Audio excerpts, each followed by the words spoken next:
Konsumen Pengadaan di seluruh Indonesia. Berjumpa lagi dengan aku Syarif Rahman dengan Arif.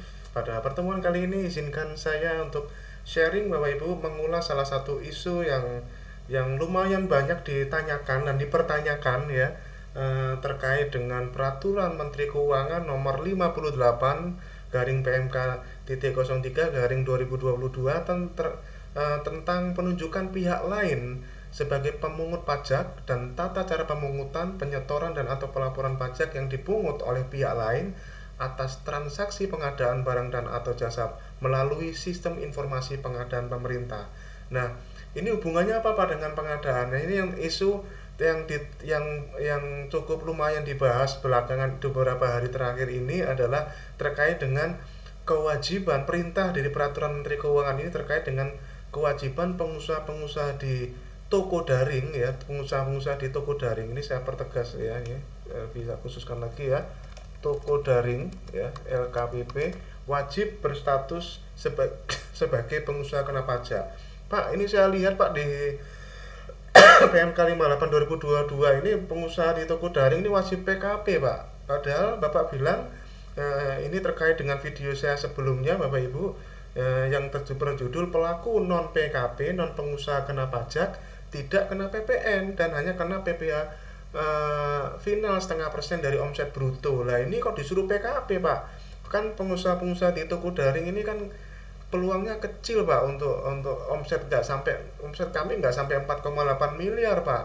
Seharusnya kan kami bisa non PKP tapi kok ini disuruh menjadi PKP Pak. Jadi kan kami nanti akan kena PPN, akan PPh-nya juga PPh yang normal biasanya, nggak jadi PPh final dong Pak. Kalau kami wajib PKP ya. Ini Bapak Ibu, pada video ini izinkan saya mengulas sedikit PMK khusus untuk isu ini ya, tidak secara keseluruhan. Ya, judul PMK ini adalah tentang penunjukan pihak lain sebagai pemungut pajak. Sekali lagi Bapak Ibu, skup dari PMK ini adalah khususnya terkait dengan toko daring LKPP. Ya, seperti ini. Nah, ini Bapak Ibu, kita buka peraturannya. Nah, ini dia Bapak Ibu ya. Ini dia peraturannya, PMK-nya Bapak Ibu, tak penunjukan pihak lain. Ngomong-ngomong pihak lain ke sopo Pak, kan gitu ya Bapak Ibu ya. Pihak lain ini siapa ngomong-ngomong. Nah, seperti itu. Nah, oke. Sebelumnya izinkan saya memperkenalkan diri Bapak Ibu ya. Saya adalah fungsional pengelola pengadaan barang jasa ahli media pada BMKG, yang merupakan Property Advisor LKPP dan penulis buku pengadaan barang jasa pemerintah penerima sertifikat fasilitas kehormatan. Ini adalah beberapa buku yang saya miliki Bapak Ibu, yang bisa Anda dapatkan di berbagai macam online shop, di Shopee, Tokopedia, juga di toko daring ini sendiri ya Bapak Ibu, MB Market ya. Seperti ini, kumpulan bukti disangka kredit yang merupakan buku pertama di Indonesia yang mengulas Japfung WWJ. Ini adalah teknik analisis pasar yang merupakan buku pertama di Indonesia yang mengulas teknik analisis pasar dengan request for information. Kemudian ini juga masih fresh Bapak Ibu, buku kerja PPK edisi yang ketiga yang mengulas kupas tuntas pengelolaan kontrak versi Perpres 12 yang baru ini Bapak Ibu ya. Kemudian praktik dokumentasi perencanaan pengadaan Bapak Ibu, buku pertama di Indonesia yang mengulas tentang perencanaan pengadaan. Pertama beneran ini Bapak Ibu, saya cek ya di Google Book atau di ISBN ya. Kemudian petunjuk teknis penyusunan spesifikasi teknis dan perkiraan harga pengadaan berbasis kinerja. Buku pertama di Indonesia yang mengulas tentang konsep pengadaan kinerja khususnya nyusun spek Bapak Ibu ya, ada di sini. Insya Allah itu sangat bermanfaat dan bisa Anda dapatkan di berbagai itu Bapak Ibu ya, sekilas portofolio saya. Izinkan saya langsung ke intinya Bapak Ibu, yang banyak dipertanyakan. Ada beberapa pelaku usaha mempertanyakan ini Bapak Ibu. Sebelumnya izinkan menunjukkan definisi yang terkait yang penting. Pihak lain itu sama Pak yang dimaksud Pak. Nah, ini dia ya. Bapak, kalau yang definisi yang lain itu sama saja dan Anda bisa baca sendiri ya. Saya ingin tunjukkan yang berbeda sedikit Bapak Ibu, yaitu yang terkait dengan pihak lain. Nah, ini saya tunjukkan ya, pihak lain itu siapa yang dimaksud di sini Bapak Ibu. Ya. Ini ya. Pihak lain yang dimaksud di PMK ini itu adalah marketplace pengadaan atau retail daring pengadaan. Jadi ada dua ya, marketplace pengadaan atau retail daring pengadaan. Jadi ini adalah mengatur mekanisme bagaimana marketplace atau retail daring itu memungut pajak Bapak Ibu oleh pengusaha-pengusaha yang ada di toko daring. Gimana mekanismenya? Nah, itulah PMK ini dilahirkan Bapak Ibu. Ini karena ini dalam rangka mendukung kebijakan LKPP ya Bapak Ibu ya, untuk memprioritaskan, mengutamakan katalog dan toko daring Bapak Ibu. Katalog e-processing ya, katalog dan toko daring. Nah, sehingga tapi oleh karena ditemui beberapa kendala terkait dengan pemungutan pajak, pemotongan pajak, ya bagaimana belanja di online shop terus melakukan pajaknya pengadaan pemerintah ini gimana, akhirnya sehingga keluarlah PMK ini Bapak Ibu. Ya pemungutan oleh pihak penunjukan uh, oleh pihak lain untuk memungut, memotong seperti itu Bapak Ibu. Nah, ini pihak lain namanya marketplace atau retail daring. Marketplace itu siapa? Marketplace itu ya marketplace ini adalah penyelenggara perdagangan melalui elektronik yang memiliki sarana perdagangan melalui sistem elektronik yang digunakan sebagai wadah bagi rekanan untuk memberikan penawaran barang atau jasa kepada instansi pemerintah. Rekanan itu ya kita pengusaha-pengusaha Anda ini Bapak Ibu yang merupakan rekanan di marketplace ya. Kemudian kalau retail daring apa bedanya? Retail daring itu adalah penyelenggara PPS MSE sama Bapak Ibu yang memiliki sarana perdagangan melalui sistem elektronik, tapi ini digunakan sendiri untuk memberikan penawaran barang ya, seperti itu.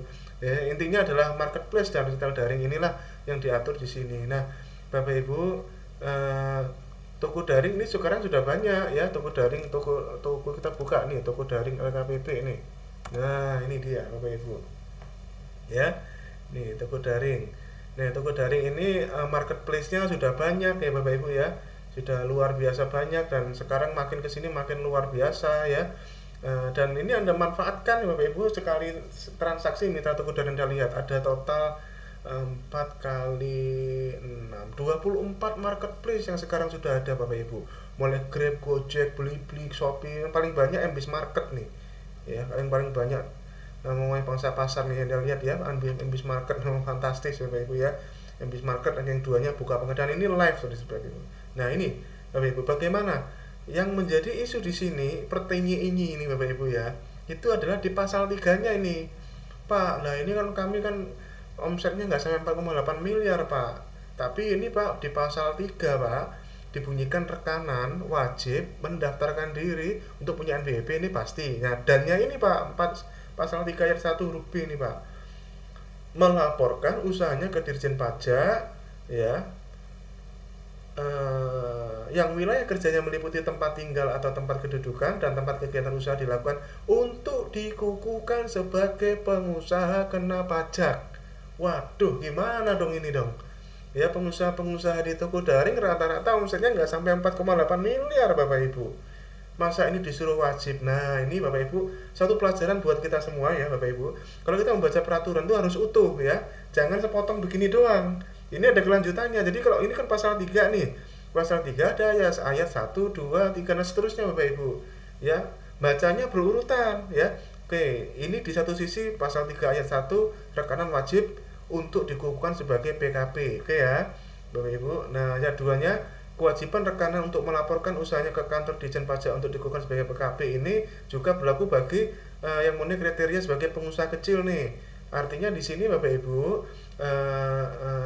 tidak serta merta ya Bapak Ibu ya, yang punya kriteria pengusaha kecil ini bebas dari pajak. Anda masih dikenakan PPh final gitu ya. Nah, perhatikan yang ayat 3 ini Bapak Ibu. Jadi saya katakan kalau membaca peraturan harus utuh ya. Dikecualikan ya, dikecualikan dari kewajiban sebagaimana ayat 1 tadi. Tadi kan ayat 1 wajib, rekanan itu wajib harus PKP kan gitu ya kan. Kalau harus PKP itu konsekuensinya dia akan dipungut, dipotong urusannya sama PPN, nanti PPh 22, PPh 23 tergantung ya gitu ya, kayak gitu-gitulah Bapak Ibu ya. Nah, tapi ini ayat 3 dikecualikan nih. Dalam hal rekanan merupakan pengusaha yang hanya melakukan penyerahan barang atau jasa yang tidak dikenai PPN sesuai dengan ketentuan peraturan perundang-undangan, atau orang pribadi yang hanya menyediakan jasa angkutan umum kepada pihak lain.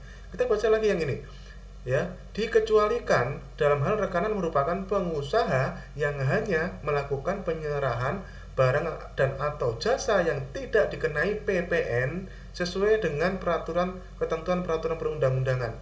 Nah, ini berarti harus dicari nih ketentuan peraturan perundang-undangan yang menyebabkan pengusaha itu nggak dikenai PPN. Ya, itulah Bapak Ibu berhubungannya akhirnya ke video saya sebelumnya yang terkait dengan ini Bapak Ibu, pelaku non PKP yang tidak kena PPN. Yaitu apa? Ini Anda bisa klik di link peraturan ini Bapak Ibu ya. Nah, PMK 68 ya Bapak Ibu ya, PMK 68 ya, sama Jungto ya, ini Bapak Ibu PMK 68 2010 ya. Tentangnya adalah tentang batasan pengusaha kecil PPN ya.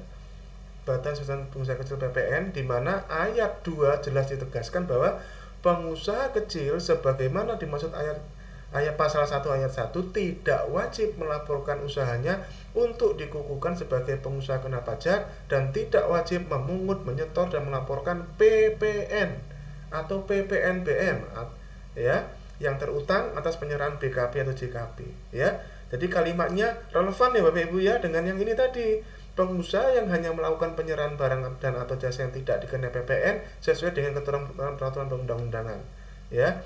Yaitu ini pasal yang batasan pengusaha kecil besarannya berapa Pak? Kalau di PMK 68 2010 ini 600 juta, sebelum ini sudah dirubah Bapak Ibu ya. Sudah dirubah ke PMK 197 2013 dari 600 juta batasannya dirubah menjadi 4,8 miliar. Itu ya Bapak Ibu ya.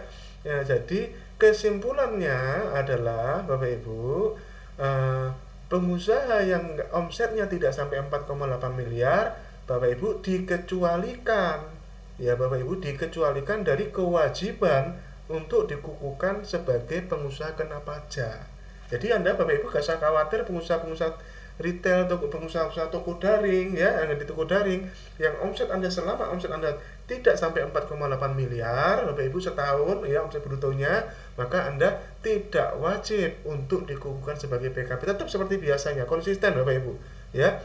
Yang ada yang menyebut PMK-nya nggak konsisten Pak, karena ngomongnya kan PMK yang omsetnya nggak sampai 4,8 miliar nggak pakai PPN Pak, PPh final aja gitu. Ini nggak konsisten di PMK 5 gitu. Nggak, tetap konsisten Bapak Ibu, tetap konsisten ya. Pasal 3 ayat 1 memang memerintahkan wajib, tapi ini ada pengecualiannya, makanya kalau baca harus utuh ya. Pengecualiannya adalah dikecualikan untuk pengusaha yang tidak dikenai PPN sesuai dengan ketentuan peraturan perundang-undangan. Gitu ya Bapak Ibu ya. Semoga ini menjadi berita baik ya buat Anda semuanya, keresahan-keresahan Anda bisa terjawab ya Bapak Ibu ya. Sehingga Anda tetap digunakan seperti ketentuan yang seperti dijelaskan di video sebelumnya Bapak Ibu, yaitu PP 23. Dasarnya apa PP 23 ya, karena Anda berusaha di toko daring ya, itulah gunanya klausul yang ini Bapak Ibu, yang ayat 2 ini. Kewajiban tadi juga berlaku bagi rekan yang mempunyai kriteria pengusaha kecil. Anda tidak serta-merta Bapak Ibu ya. Tidak serta-merta nggak kena pajak sama sekali ya. Menurut PP 23 tahun 2018 tentang pajak penghasilan atas penghasilan dari usaha yang diterima atas atau diperoleh wajib pajak yang memiliki peredaran bruto tertentu, maka Anda tetap digunakan PPh. Besarnya berapa PPh-nya? Seperti di video sebelumnya Bapak Ibu ya, 0,5% dari omset bruto Bapak Ibu dalam 1 tahun ya. Seperti itu ya Bapak Ibu ya, kecuali ini tidak termasuk dalam ini, silakan dipelajari di PP 23, ini ada pengecualiannya ya. Ini kan selalu Bapak Ibu kalau PMK atau peraturan-peraturan yang lain itu dalam satu pasal begini itu ada ayat-ayatnya, itu kita jangan bacanya sepotong gitu ya, harus utuh gitu ya Bapak Ibu ya, untuk bisa baru kita ambil kesimpulan gitu ya. Semoga ini insya Allah bisa berhasil. Pesan saya Bapak Ibu, ayo daftarkan diri Anda di toko daring Bapak Ibu, daftarkan diri Anda di toko daring LKPP. Insya Allah ini akan sangat bermanfaat, berguna buat Anda semuanya Bapak Ibu. Toko daring LKPP ini untuk bisa meningkatkan, memutar roda perekonomian bagi usaha mikro dan kecil Bapak Ibu ya. Dan makin kesini makin banyak etalase-etalase yang dibuka terus menerus Bapak Ibu. Sekali transaksi maksimal 200 juta sekali transaksi ya, dan Anda bisa berkali-kali transaksi dalam 1 hari, dalam seminggu, dalam sebulan, tidak ada masalah Bapak Ibu. Saya satuannya bukan paket pengadaan tapi transaksi Bapak Ibu. Oke, Semoga ini bisa membantu mengklarifikasi atau menjelaskan Bapak Ibu ya. Apabila disclaimer Bapak Ibu, apabila ini dianggap tidak sesuai dengan ketentuan menurut Anda, silahkan Anda konsultasikan kepada LKPP atau kepada Kementerian Keuangan, khususnya Dirjen Pajak Bapak Ibu. Insya Allah apa yang saya sampaikan apa adanya sesuai dengan ketentuan yang berlaku. Ya Bapak Ibu ya, intinya PMK ini tetap konsisten dengan apa yang sudah dibuatnya Bapak Ibu, tidak bertabrakan, karena ada bilang PMK-nya bertabrakan nih Pak ya, ngomongnya satunya wajib ngomong PKP, satunya ngomong omset yang nggak sampai 4,8 miliar nggak wajib kena PPN. Itu konsisten Bapak Ibu, hanya saja cara penyajiannya di dalam PMK ini ya seperti ini Bapak Ibu, berurutan sesuai dengan urutannya ya, ingin diperhatikan di sini, dikecualikan. Oke, semangat Bapak Ibu, semoga ini penjelasan bisa berguna buat Anda. Terima kasih. Assalamualaikum warahmatullahi wabarakatuh. Salam pengadaan.